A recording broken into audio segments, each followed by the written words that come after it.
नमस्कार, मैं हूँ श्वेता सुरभि इम्पैक्ट लाइव पर। फिल्में हमारी ज़िंदगी का आईना होती हैं और फिल्मों का असर कुछ ऐसा हमारी लाइफस्टाइल पे पड़ता है कि हमारा रहन-सहन, हमारे खान-पान, हमारे थॉट्स, हमारे एक्शन बहुत ज़्यादा उससे इफ़ेक्टेड हो जाते हैं। ख़ासकर जनरेशन उसी रॉ में बढ़ जाती है जैसी फ़िल्में चल रही होती हैं। ये आपने भी नोटिस किया होगा। लेकिन फ़िल्मों के इतिहास की बात करें, उसके भविष्य की बात करें और फिर वर्तमान की, तो बहुत गहराई से इसके बारे में, सिनेमा के बारे में जानना होगा। इन्हीं चीज़ों को रेखांकित करने के लिए, इनको विस्तृत रूप से जानने के लिए हम आयोजित किया करते हैं फ़िल्म फेस्टिवल्स, जो पटना में एक लंबे अरसे के बाद हो रहा है। तो ये फ़िल्म फेस्टिवल पटना में ऑर्गेनाइज़ हुआ है, जिसका नाम है पटना सिनेफेस्टा। हाउस ऑफ वैरायटी और सिने यात्रा ने मिलकर इसको ऑर्गेनाइज़ किया है रीजेंट सिनेमा में, जहाँ इसका इनॉग्रेशन हुआ। और इसके बाद इस पर बहुत सारी बातें हुई, जहाँ कई सारी अवार्ड विनिंग फ़िल्में दिखाई जाएंगी, उसकी स्क्रीनिंग होगी और उस पे होंगे डिस्कशंस। तो क्या हो रहा है इनॉग्रेशन में, आइए जानते हैं। इस पटना सिनेफेस्टा के बारे में क्या कहना चाहेंगे आप?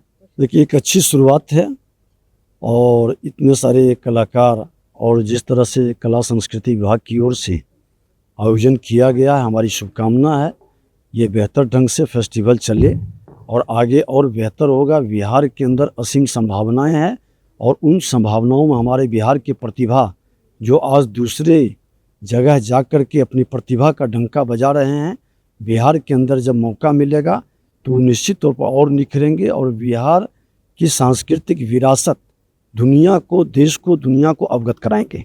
सबसे पहले तो थैंक यू सुरभि जी और सभी इम्पैक्ट लाइव के दर्शकों को मेरा नमस्कार। मेरा नाम विकास कुमार है, बिहार शरीफ से हूँ मैं। और जैसा कि मैम ने कहा, मैं एक एक्टर हूँ, डायलॉग कोच हूँ, अब प्रोड्यूसर भी हो गया हूँ और अब एक ऑडियो प्लेटफॉर्म भी लॉन्च कर रहा हूँ वेलवेट के नाम से। फ़िलहाल यही है। जैसा अगेन इन्होंने कहा कि आर्या में देखा होगा लोगों ने, काला पानी में देखा होगा नेटफ्लिक्स पे, और बहुत सारे लोग जो स्ट्रीमिंग प्लेटफॉर्म्स उतना नहीं देखते हैं उन्होंने सीआईडी में देखा होगा जी। बाकी काम करते हैं, सिखाते हैं, लोगों को ट्रेनिंग देते हैं। तो बतौर डायलॉग कोच या वॉइस ट्रेनर मैं अलग अलग एक्टर्स के साथ काम करता हूँ, या जैसे अभी वर्ल्ड कप चल रहा है या पहले आईपीएल चल रहा था, मैं कमेंटेटर्स को ट्रेनिंग देता हूँ। यही सब काम है। प्रोड्यूसर हूँ। यहाँ पर सिनेफेस्टा में मेरी एक फ़िल्म आई हुई है जो हमारी पहली प्रोडक्शन थी। मेरे प्रोडक्शन हाउस का नाम है खान एंड कुमार। उसका कुमार वाला हिस्सा मैं हूँ, विकास कुमार। खान वाला हिस्सा मेरा बचपन का दोस्त है शारिब खान, वो भी पटना से हैं। और हमने जो पहली फ़िल्म प्रोड्यूस की थी सोनसी, एक शॉर्ट फिल्म है, उसको नेशनल अवार्ड मिला था बेस्ट सिनेमाटोग्राफी के लिए, और वो कुछ और फेस्टिवल्स जीत के ऑस्कर्स के लिए क्वालिफाई कर गई थी। पर ये हमारा सौभाग्य है कि वो यहाँ दिखाई जा रही है पटना में। आपकी इच्छा होती है कि आप जो कर रहे हैं वो आपके घर और आपके आसपास के लोगों तक पहुँचे। यही है। और कुछ चीज़ें प्रोड्यूस कर रहा हूँ, कुछ डॉक्यूमेंट्रीज़ हैं, शॉर्ट फिल्म्स हैं। अभी मुंबई इंटरनेशनल फिल्म फेस्टिवल चल रहा है, उसमें दिखाई जा रही है, वो छोड़ के मैं यहाँ आया हूँ। पर मैं बहुत खुश। थैंक यू सो मच, क्योंकि अपनी ज़मीन से जुड़ना ही तो हमारा लक्ष्य होता है। तो फिलहाल पटना सिनेफेस्टा के बारे में क्या कहना चाहिए?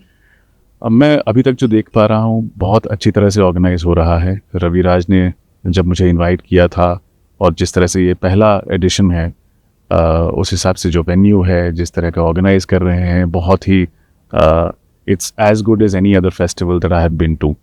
और ख़ास करके जो सिलेक्शन ऑफ फिल्म्स हैं वो बहुत अच्छी हैं।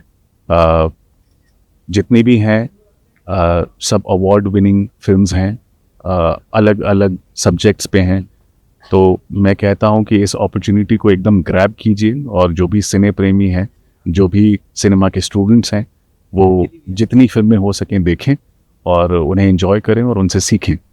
तो आपको लगता है कि बिहार में जो सिनेमा का स्तर अभी है या इसके डेवलपमेंट पे जो हम बातें करते हैं, उसको कितना फ़र्क पड़ेगा इस सिनेमा? बिल्कुल फ़र्क पड़ेगा। मुझे लगता है कि जब तक आपको एक्सपोजर नहीं होगा अच्छी क्वालिटी सिनेमा से, तब तक आप शायद आपकी दूरी बनी रहेगी आपकी सोच में और आप क्या कर सकते हैं। लोग देखते हैं, अब तो अवेलेबल हैं, ऑनलाइन चीज़ें अवेलेबल हैं, लेकिन जब आप इतने पास से देखते हैं और आप इंटरैक्ट करते हैं फिल्म मेकर्स से, एक्टर्स से, तो सीखने का मौका मिलता है और फिर आप प्रेरणा लेते हैं, प्रोत्साहित होते हैं बेहतर काम करने के लिए।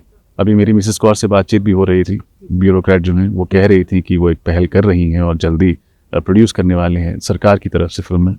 ये बहुत ही हर्ष का विषय है और गर्व का भी, क्योंकि बिहार का योगदान सिनेमा में बहुत सालों से है, और हम ये भी कह सकते हैं कि भारतीय सिनेमा की उम्र जितनी है उतनी ही उम्र बिहार के सिनेमा की भी है, शायद उससे भी पहले से।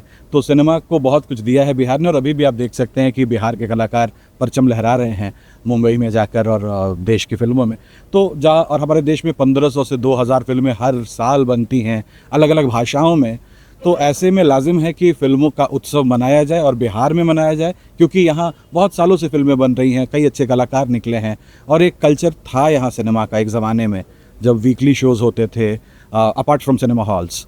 तो ये बहुत अच्छी चीज़ है कि ये दोबारा हो रहा है, एक वक्फे के बाद, एक गैप के बाद फिर से शुरू हो रहा है। ये बहुत हर्ष का विषय है।